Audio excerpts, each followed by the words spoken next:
Could I ask you please to take your seats or leave the auditorium? Thank you.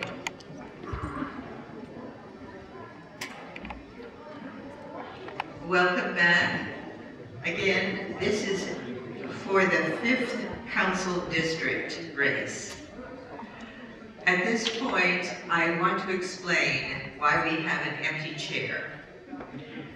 The second candidate, Jody Mossiello, who represents the Democratic, Independence, and Working Family line on the ballot, is unable to come. She has chosen not to come for personal reasons. She was invited.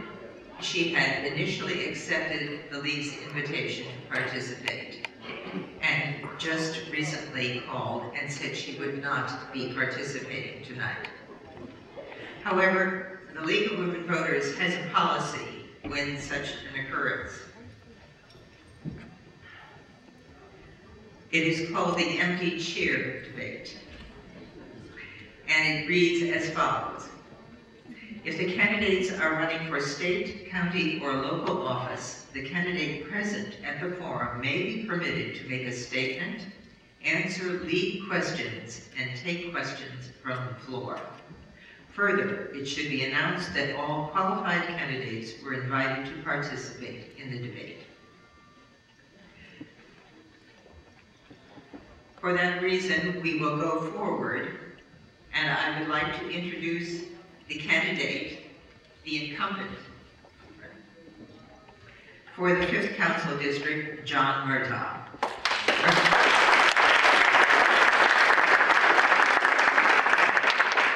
His name will be appearing on the Republican and Conservative lines on the ballot. Since we do not have to have a drawing of straws for the order of speaking, Mr. Murtagh now has 2 minutes for an opening statement that will be followed by a question from the League of Women Voters, and then we will be taking questions from the audience, as we did in the first portion. Mr. Murtagh. Thank you very much, and thank you on this tough night for being here.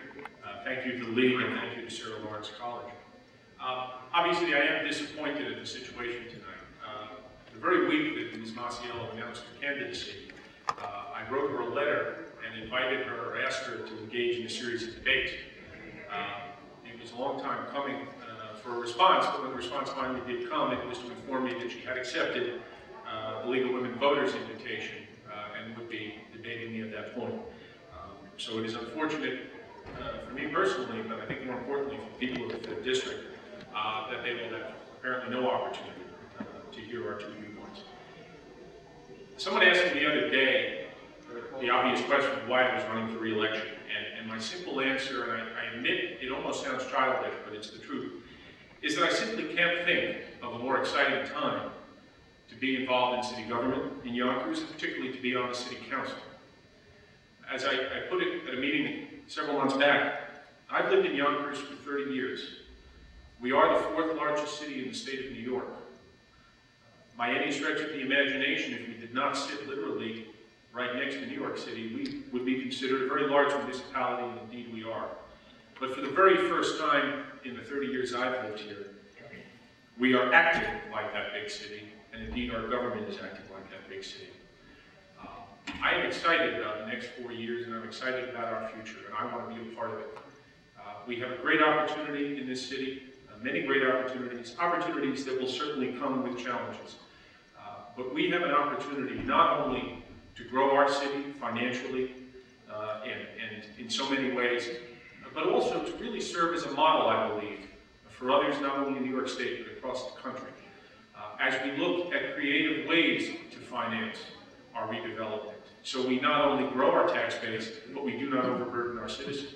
And environmentally, that we can set trends. We have a chance here to set new directions for large cities in how they responsibly redevelop. I'm excited about that opportunity, and I look forward to it. Thank you.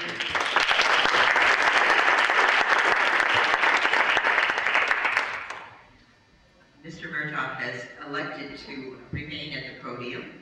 So and when we get to the audience participation part of the program, he will be taking questions there also. Now the question from the League of Women Voters. This is a subject near and dear to my heart too.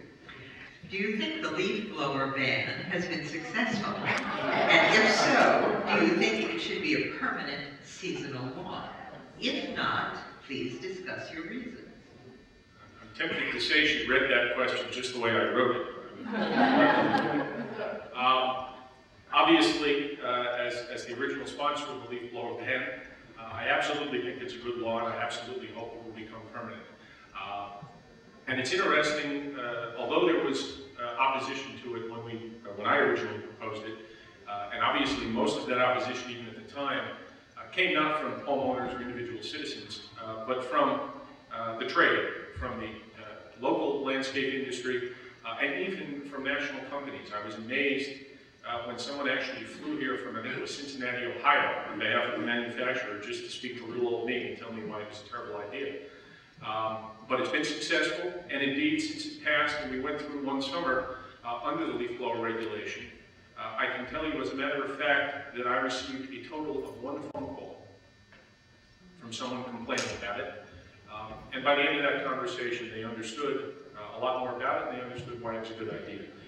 Not because many people are under the impression we were doing it because of noise, and certainly noise is a factor, but most people understood it really was a health issue, particularly a health issue for our children, a health issue for our senior citizens. We obviously, perhaps outside of Los Angeles County, California, sit in the most air polluted part of this nation, and indeed Yonkers, New York itself has a 13% child asthma rate. The Center for Disease Control would consider that an epidemic of child asthma. We know how difficult it is for many of our seniors.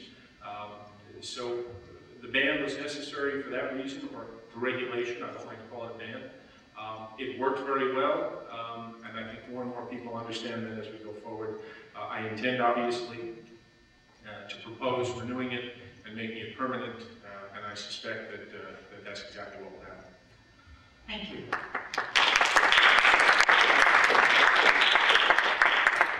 Now, again, we'll take questions from the audience with the same ground rules. Questioners have not more than 1 minute for a question, and the candidate has 1.5 minutes for answers. May we have questions?